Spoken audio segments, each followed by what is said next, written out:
Yuji proved that assumption true as well when he successfully managed to avoid getting captured for quite some time. Inevitably though, Yuta summoned Rika in order to catch Yuji off guard and hold him in place. Later, it was even revealed that Yuji held back during this fight because of what happened in Shibuya when Sukuna took control of his body. Now, I'm not saying Yuji would win this fight if he didn't hold back, but it would probably have been a bit more competitive. Anyway, after accepting Megumi's request to enter the calling games in order to rescue his sister, Yuji and the crew headed out to Tokyo to face off against a bunch of unique sorcerers. Yuji showed off some great skills during this arc, fighting against people with various different abilities and showing quick thinking as he engaged each one. However, he truly met his match when he came face to face with Hiromi. You see, due to his weird curse technique, Hiromi wasn't a guy Yuji could defeat with raw power, and instead, he basically had to talk his way out of it. This kind of worked, and Yuji even managed to recruit the powerful sorcerer to his cause. But Hiromi wasn't Yuji's real test in this arc, as Sukuna soon took control of Megumi's body and started fighting everyone.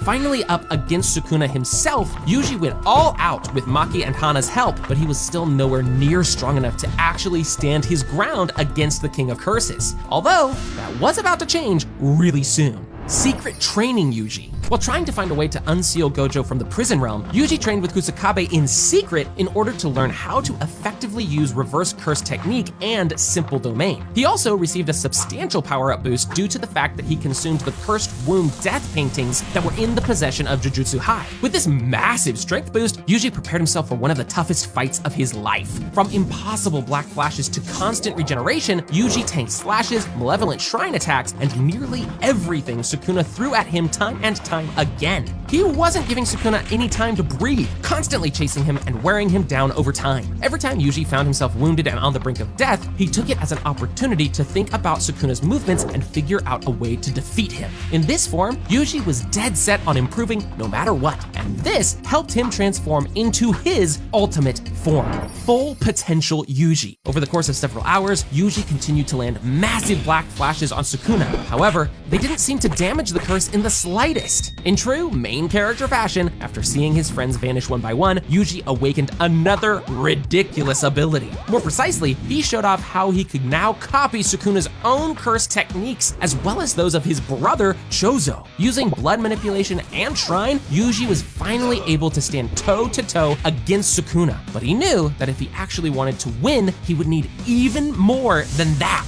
This was when Yuji realized his true power and finally cast his domain expansion for the first time. His domain manifested as a physical recreation of his hometown, and in it, all physical attacks were useless. Inside his domain, Yuji had the ability to attack Sukuna's soul directly, ending the fight instantly. However, before that, Yuji gave the villain one last chance to talk and resolve the situation peacefully. Considering this is Sukuna we're talking about, that obviously didn't work, and he kept trying to fight the losing battle. Eventually, with Nobara's help, Yuji used a black flash to exorcise Sukuna from Megumi's body and then watched as the King of Curses disintegrated right in front of him. In this form, not only was Yuji the wisest, but by the end of it all, he also became the strongest sorcerer alive on the planet. But what if I told you that this still wasn't Yuji's final form? The man stuck in time. Take everything I'm going to say in this section with a grain of salt, as all of this information came from Jujutsu Kaisen's sequel manga, Modulo.